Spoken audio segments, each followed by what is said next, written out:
سلام البنات، كنتمنى تكونوا كلكم بخير وعلى خير، ومرحبا بكم في فيديو جديد ديالي. اليوم ان شاء الله غادي نوجد معكم واحد الكيكه سهله. تبعوا معايا الطريقه كيفاش غادي نصايبها. نبداو بسم الله. غادي ناخذ واحد الاناء، غادي نديرو فيه 3 ديال البيضات،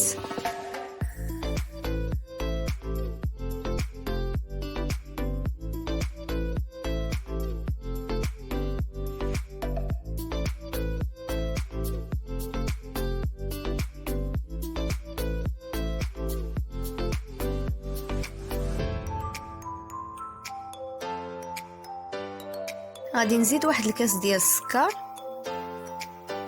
بالقياس ديال الياغورت،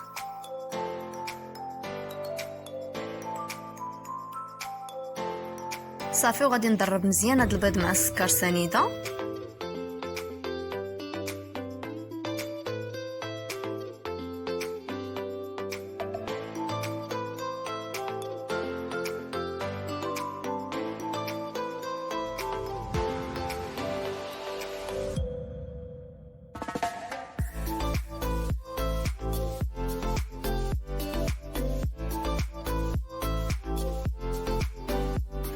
غادي نزيد واحد الساشيه ديال سكر الفاني،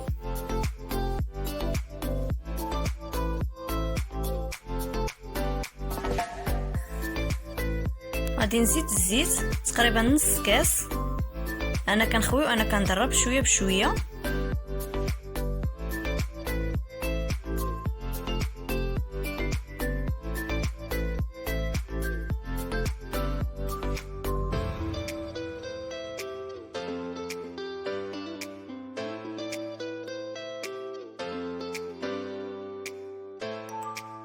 غادي نزيد كاس ديال الحليب يكون دافي،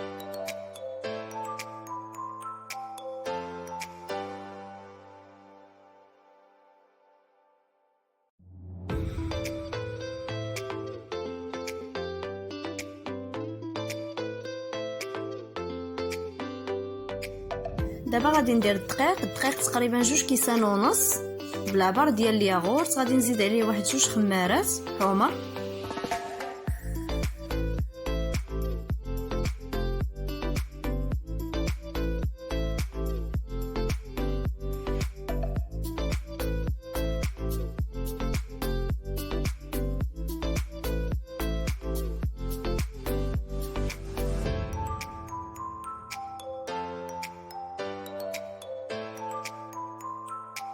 غادي نخلط مزيان صافي. وغادي نحك عليه واحد شويه ديال القشور ديال الحامض،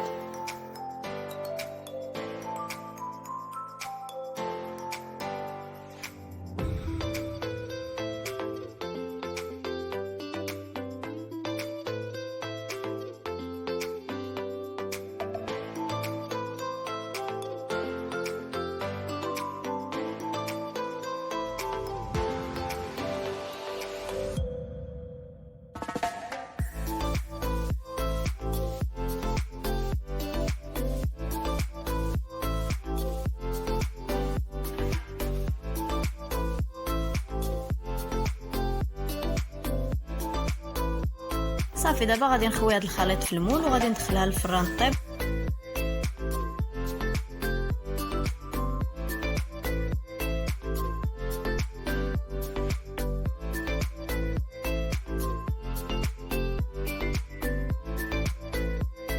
صافي هنايا صايبت واحد شويه ديال الكريم باتيسير مع الحليب. صافي هذاك الكريم باتيسير درتو هنايا في الوسط وزوقتها بواحد شويه ديال الاوريو. صافي كتجي زوينه بزاف. كنتمنى الا عجبتكم تجربوها، وما تنساوش تخليو ليا شي لايك وشي كومونتير وتشتركوا في القناه ديالي. وبسلام عليكم.